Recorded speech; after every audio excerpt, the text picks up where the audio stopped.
CEO Emeka Okonkwo stood on his Ikoyi penthouse balcony, watching Lagos come alive beneath him. The morning sun painted the sprawling metropolis in golden hues, but he felt no warmth.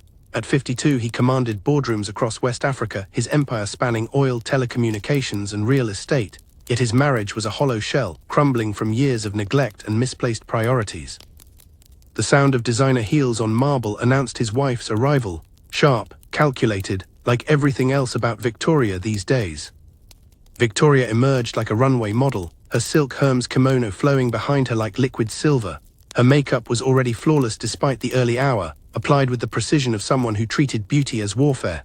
"Morning," she said coldly, manicured fingers never lifting from her phone screen. Emeka studied the woman he'd married 15 years ago. She'd been different then, warmer, more genuine. Success had changed them both, but Victoria had embraced the transformation completely. "I thought we could have breakfast together," Emeka ventured hopefully, gesturing toward the elaborate spread their previous housekeeper had prepared before quitting last month. "Remember when we used to do that, plan our days together?" Victoria finally looked up, her expression a masterpiece of boredom. She waved dismissively, diamonds catching the morning light. "I have a spa appointment with Mrs. Adelek. Besides, I don't eat that oily Nigerian food anymore, it's terrible for the skin. I'm meeting Dr. Adebio about that new treatment from Switzerland."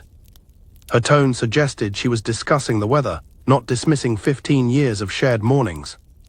"When did we stop being a couple, Victoria?" The question escaped before he could stop it. She laughed, a sound like breaking crystal, beautiful and sharp enough to draw blood. "Darling, please, love doesn't pay for penthouse views or maintain our social position. Money does, and speaking of which, I need you to increase my monthly allowance. Milan's Fashion Week produced some pieces I simply must have. Also, get me a new housekeeper quickly, someone young who knows her place and won't quit after a month like the last one." "What happened to Mrs. Johnson? She'd been with us for 3 years. She became too familiar, started offering opinions about the household management. I won't tolerate insubordination from the help." Emeka felt something cold settle in his chest. The woman before him bore his wife's face but spoke with a stranger's cruelty. As Victoria swept away in a cloud of expensive perfume, her heels clicking a funeral march on the marble, Emeka felt something die inside him. He had no idea that his next decision, hiring a replacement housekeeper, would change everything. But what he was about to discover would shake him to his core and force him to choose between the life he'd built and the man he wanted to become. 300 kilometers away in Nsukka, Enugu State, 23-year-old Chioma Nwankwo knelt beside her dying mother's bed in their modest mud-brick home. The early morning light filtered through wooden shutters, casting gentle shadows across her mother's gaunt face. Despite her first-class degree in English literature from the University of Nigeria, she was about to become a maid in Lagos, a sacrifice that cut deeper than any physical wound. "Mama, the cancer treatment in Lagos costs 800,000 naira, she whispered, holding her mother's frail hand. "The doctors say without it you have maybe 3 months. This housekeeping job pays well, enough to save you and support Keen and Ada's school fees." Her mother, once the village's most beautiful woman, now looked ancient at 45. Breast cancer had ravaged her body, but her eyes still held the fierce love that had raised 7 children alone after their father's death in a motor accident 5 years earlier. "My daughter, I hate that you must sacrifice your dreams for me. You should be teaching in the university by now, maybe married to that nice boy from the village, starting your own family." "Dreams can wait, Mama, family cannot." Chioma's voice strengthened with resolve. "You worked 3 jobs to put me through university. You sold your jewelry, your land, everything. Now it's my turn." Her youngest siblings, 16-year-old Keen and 14-year-old Ada, pressed into the tiny room. They understood enough to know their sister was leaving, perhaps forever. "Will you come back?" Ada asked, tears streaming down her cheeks.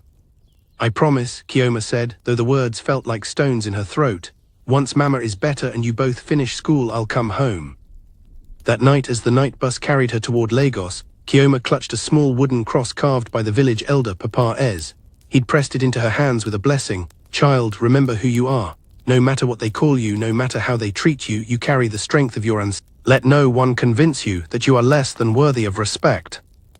She had no idea she was heading toward a destiny that would destroy one marriage and create another, or that the wealthy family she was about to serve harbored secrets and tensions that could cost her everything. The Okonkwo mansion rose before Chioma like something from a dream or perhaps a nightmare. Tall gates opened to reveal manicured gardens, a circular driveway with a fountain, and a house that could hold her entire village. The intimidation was intentional, she realized. Everything about the place whispered, "You don't belong here."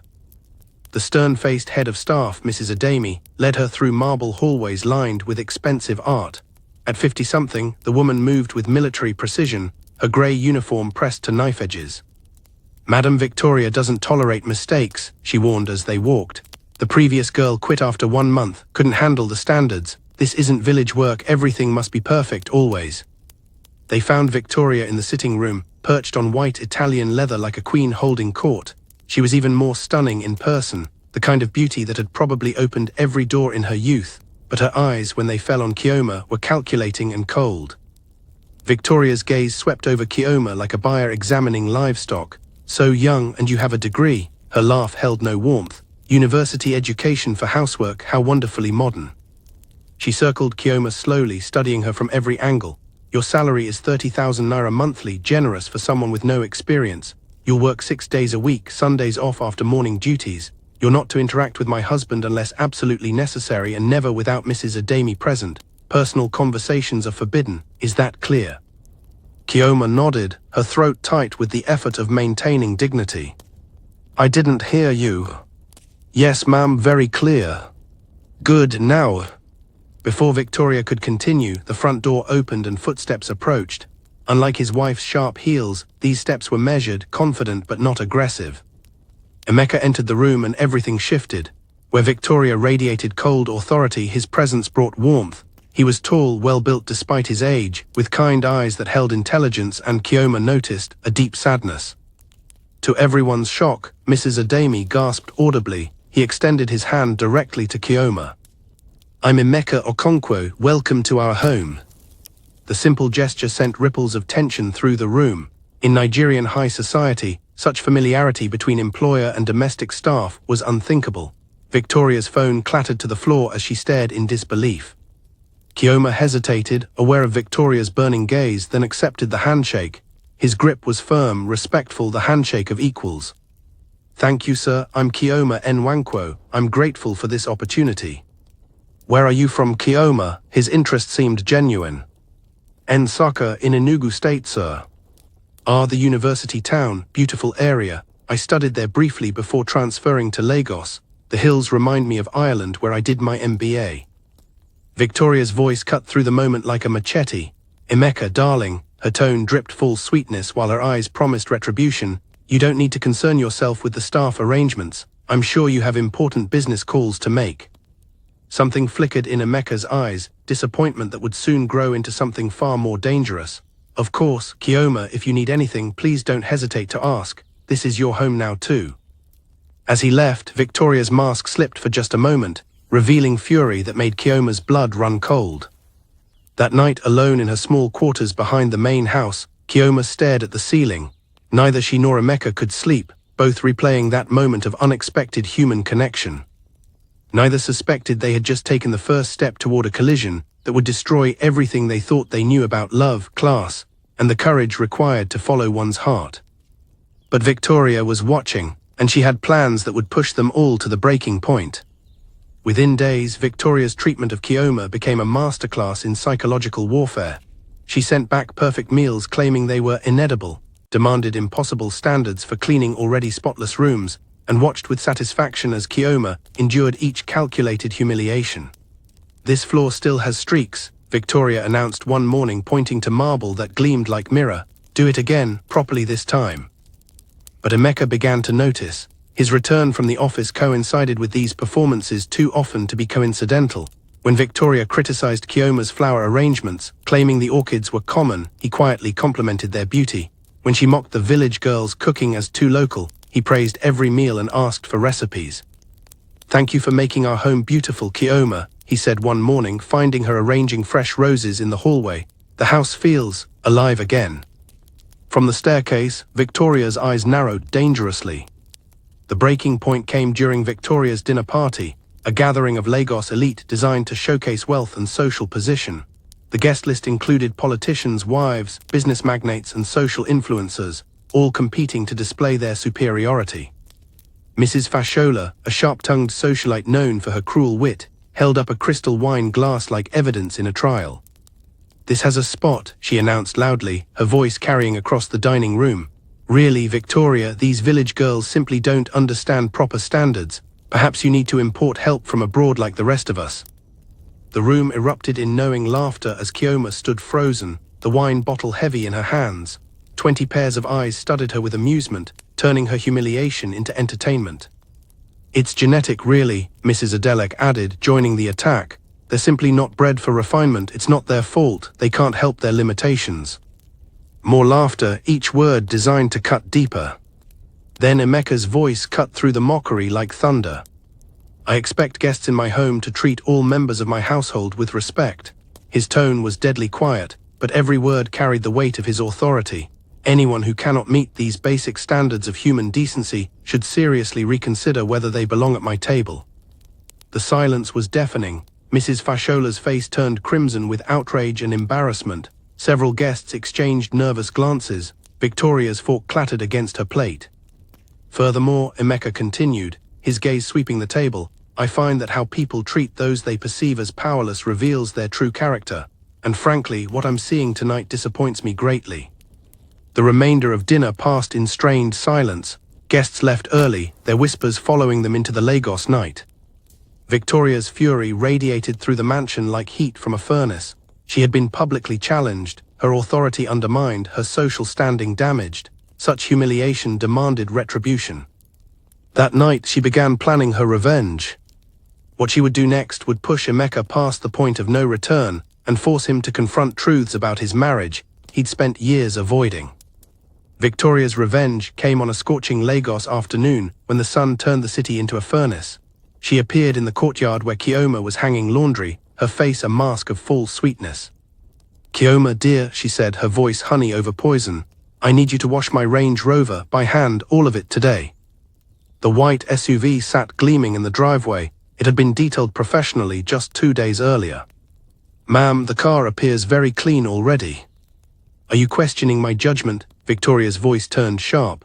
"Perhaps village standards differ from ours. I want it spotless, every inch. Use the brushes in the garage, the rough ones work better on stubborn dirt." For 3 brutal hours under the merciless sun, Kioma scrubbed while Victoria watched from her air-conditioned balcony, periodically calling down corrections.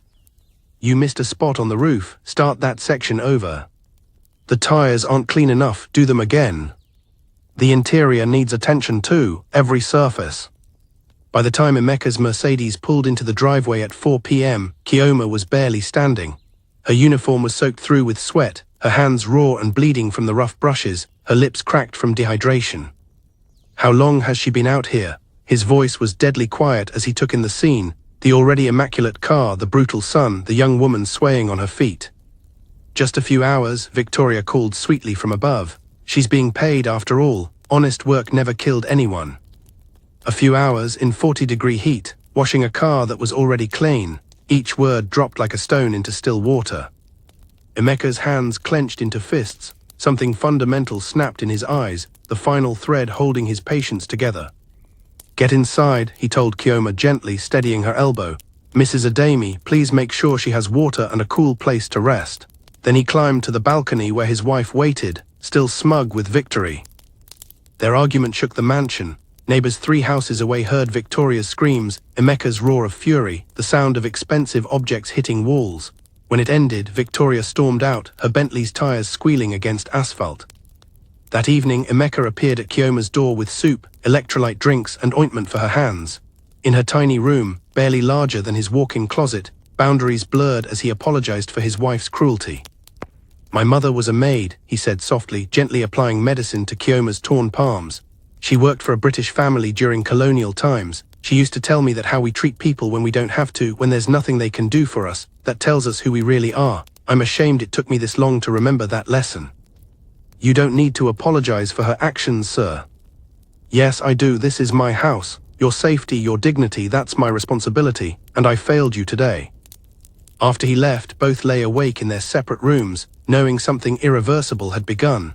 The employee-employee relationship had cracked, revealing something deeper and far more dangerous. But Victoria was not finished.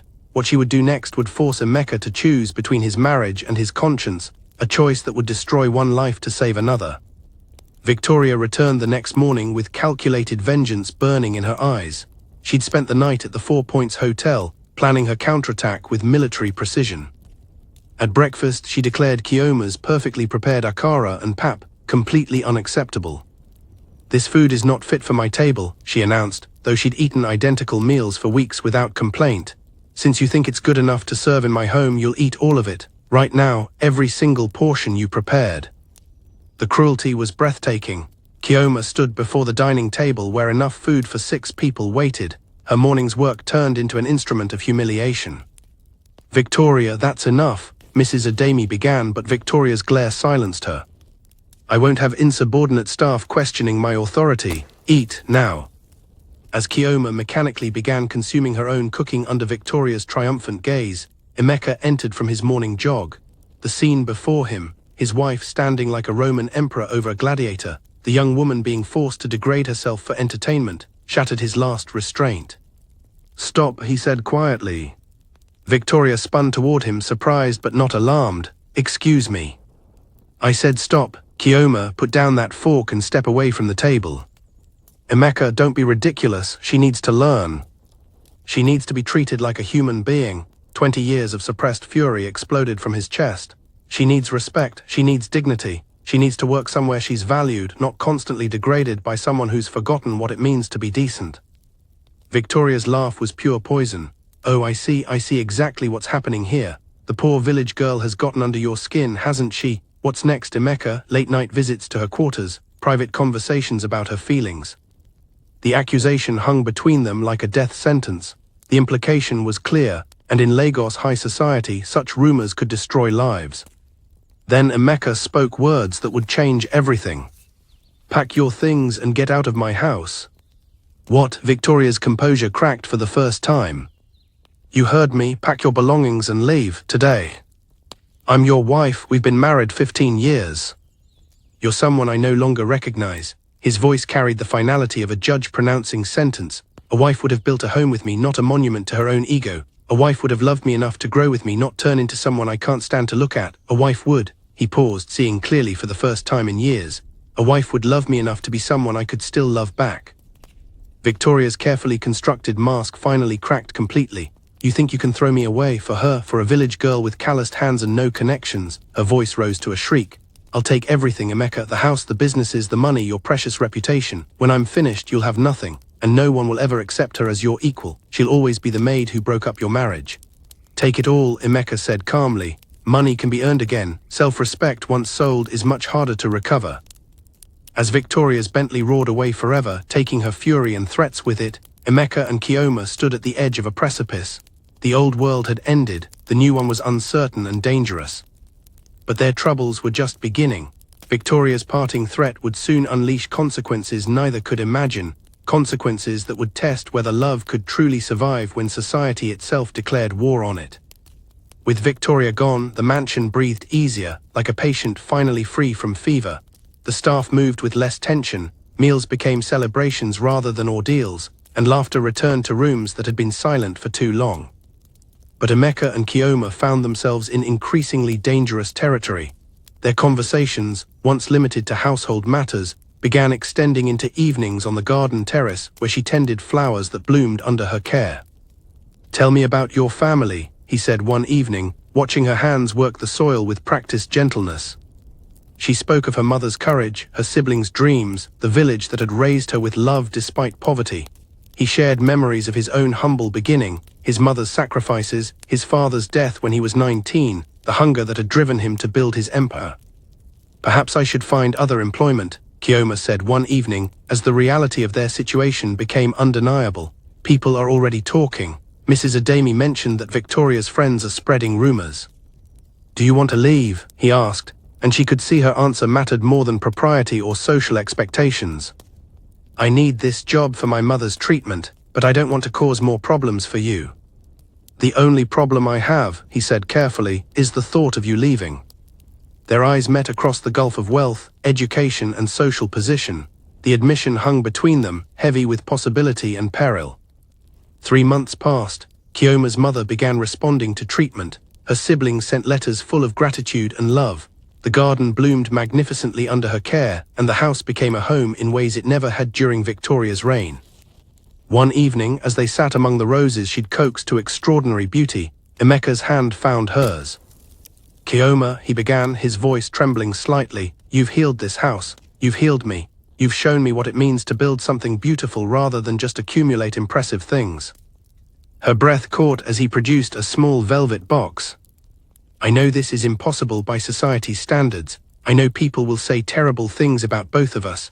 I know your family may struggle with this decision, and I know mine certainly will. But I also know that love, real love, is rarer than diamonds and more precious than all the gold in the world." He opened the box to reveal a simple, perfect solitaire, beautiful without being ostentatious. "Will you marry me?" Through tears that reflected the garden lights like fallen stars, she whispered, "Yes." Their wedding 6 months later was an act of revolution disguised as a celebration.